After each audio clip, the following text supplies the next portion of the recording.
The Human Canary, Video 13, Cancer Quackery. A Google search using the words cure for cancer yields over 90 million search results, many of which offer an alternative medicine as a curative path for the patient. So why are alternative therapies, often promoted as natural treatments, for cancer so popular? The answer may be that mainstream medical practice often recommends radiotherapy and chemotherapy, depending on the type of cancer, which is an unpleasant process to endure. Often clinics which offer alternative cancer treatments promote glowing personal testimonials from patients, which leads to the more naive and gullible of those considering alternative therapy to favour an easier route, which offers less personal discomfort and holds out a strong promise of a cure.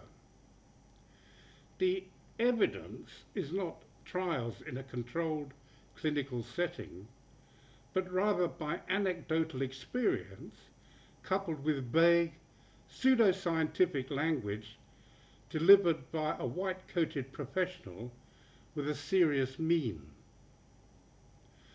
A common modus operandi of these clinics is to convince the patient that there is a conspiracy amongst oncologists and others practicing mainstream medicine to prevent patients accessing alternative treatments. The reason often stated is that big pharma make hundreds of billions of dollars by selling their drugs, and the government make billions in taxes. So they conspire together to suppress alternative treatments. Other pitches are the alternative treatment is the result of a scientific breakthrough, miraculous cure therapy, exclusive product, secret ingredient, or ancient remedy which is only available at a particular clinic. The border area of Baja-California on the Mexico border with the USA, a few minutes' drive from the border, is clustered with scores of clinics offering cures for almost every type of cancer. Pharmacies offering cheap drugs and alternative therapy clinics. The geographical location is important because most of the alternative treatments for cancer sufferers are not approved by the FDA. In fact, offering them as a treatment is illegal in many instances within the US. In Mexico, these clinics operate under a palliative care or hospital license, which is far less restrictive than a license to operate a hospital. Hospice licenses are issued in the expectation that patients will be tended for until they die, and unlike hospital licenses, there is no expectation of a cure. However, this does not stop unscrupulous operators of cancer clinics on the Mexican side of the border holding a cancer convention in Los Angeles, using the US as a catchment area to lure patients across the border, where alternative treatments can be offered without the legal threat of consequences. The booths at these conventions display glossy, upmarket brochures, videos and other sales literature, often in an informal setting with plenty of sales personnel smartly outfitted in nursing or other medical uniforms, whose job it is to sell the services of a particular clinic. Many are noticeably coy about revealing pricing information, informing inquiries that a detailed medical examination would be needed at the clinic before a treatment plan could be devised, which fits the individual needs of a patient. The cost would be relative to the number and type of treatments that would be required. Dr. Antonio Jimenez is the founder and medical director of the Hope for Cancer Institute, located at Baja-California, Mexico. A second clinic has recently been opened in Cancun. The Hope for Cancer website states Dr. Jimenez leads the only accredited centre in the Western Hemisphere for the cancer virotherapy treatment protocol. He is also recognised as a pioneer of many bioregulatory and natural cancer treatment methods, such as sonophotodynamic therapy, hypothermia, PNC-27, AARSOTA bioimmunotherapy cancer vaccine, irreversible pepsin fraction bioimmunotherapy, hyperbaric oxygen therapy, cold plasma zone therapy, IV protocols, and many more. Always at the leading edge, Dr. Jimenez is easily one of the most progressive integrative medical specialists in the world today. The clinic accepts payment in cash, wire transfers, personal check, cashier's check, and money orders. Credit cards are not accepted.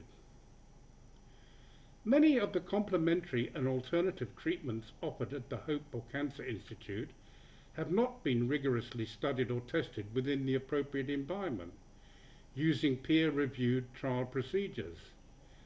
Some have been completely debunked as being worthless in terms of effecting a cure for cancer. Experts say research on many of the treatments is anecdotal at best, and shrug off the odd case of a spontaneous remission as coincidental to the alternative treatments.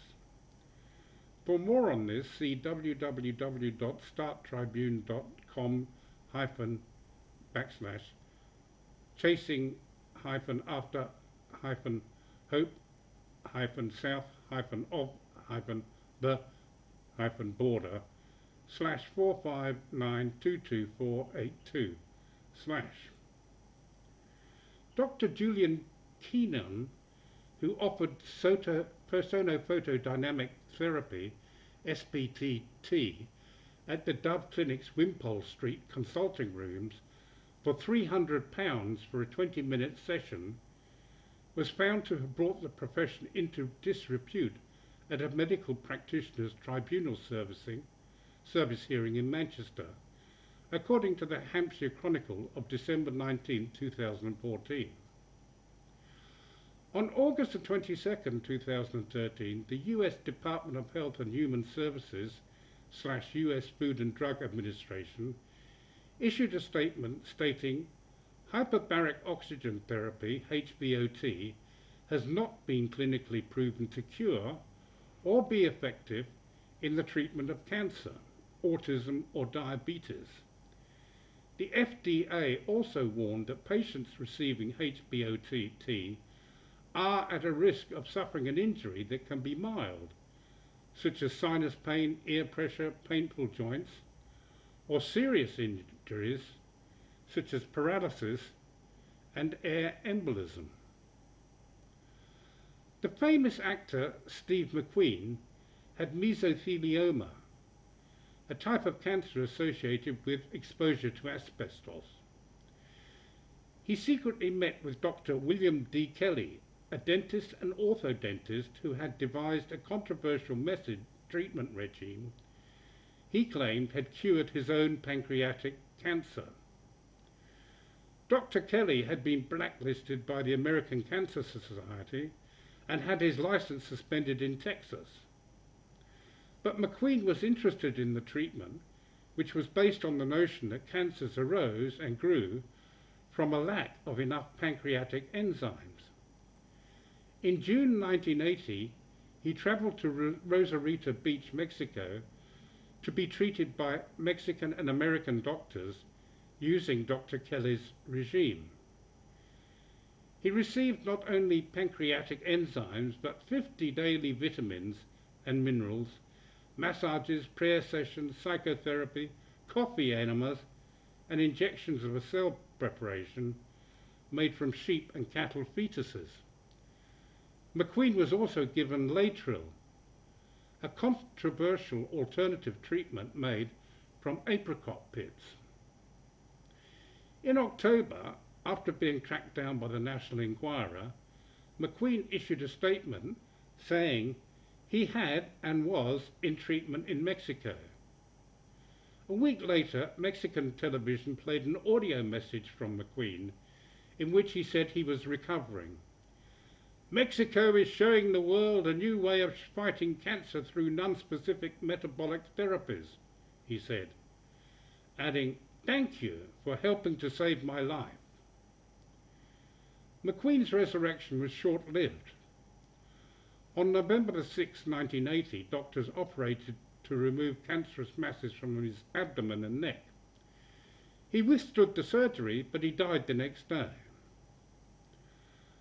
Please hit the subscribe button if you want to learn more about the myths surrounding medicine.